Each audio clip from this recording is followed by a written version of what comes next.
Coba deh bayangin, kalau kita tahan napas cukup lama, bisa nggak sih kita bikin diri kita sendiri pingsan, bahkan mati? Kedengarannya ekstrem, tapi ini adalah pertanyaan serius yang bikin banyak orang penasaran. Faktanya, tidak mungkin kamu mati hanya karena menahan napas sendiri. Kenapa? Karena tubuhmu punya sistem keamanan bawaan yang luar biasa. Saat kamu menahan napas, kadar karbon dioksida, CO2 di dalam darah mulai meningkat. CO2 ini adalah limbah gas dari proses pernapasan yang harus dikeluarkan. Ketika kadar CO2 naik, otak, khususnya bagian bernama medula oblongata, akan mengaktifkan alarm darurat. Kamu akan mulai merasa tidak nyaman, dada terasa sesak, dan ada dorongan kuat untuk menarik napas. Ini bukan keinginan, ini refleks, alias reaksi otomatis yang tidak bisa kamu lawan selamanya. Tapi gimana kalau kita nekat, tetap nahan napas sampai tubuhnya nggak kuat?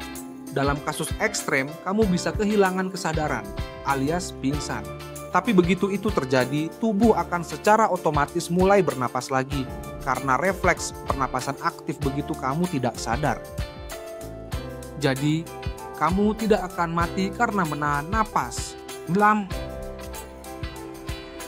Kecuali ada kondisi lingkungan ekstrem, seperti kamu berada di dalam air dan tetap pingsan, maka bisa tenggelam. Kamu berada di ruangan tanpa oksigen sama sekali, maka kamu bisa kehilangan kesadaran dan akhirnya meninggal karena hipoksia. Anak kecil kadang mencoba angrajuk dengan cara menahan napas. Tapi tenang, tubuh mereka juga punya sistem otomatis yang sama.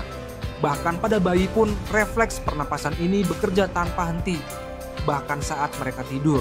Ada juga kondisi langka yang disebut breath holding spells. Biasanya terjadi pada anak kanak saat mereka terlalu emosional atau takut. Tapi meski menakutkan, kondisi ini jarang berbahaya dan biasanya hilang seiring pertumbuhan. Kesimpulannya, kita tidak bisa menahan napas sampai mati, karena otak kita akan selalu memaksa tubuh untuk bernapas, baik saat sadar maupun tidak. Jadi meskipun kamu nekat, sistem di dalam tubuhmu akan tetap melindungi kamu dari diri sendiri. Kecuali kamu berada di lingkungan yang benar-benar berbahaya, seperti di dalam air atau ruang tertutup tanpa oksigen. Kalau itu masalahnya bukan karena menahan napas, tapi karena tidak bisa bernapas sama sekali. Gimana?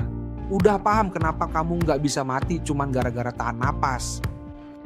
Kalau kamu suka fakta-fakta aneh tapi nyata kayak gini, jangan lupa like, share, dan subscribe ya. Sampai ketemu di video berikutnya.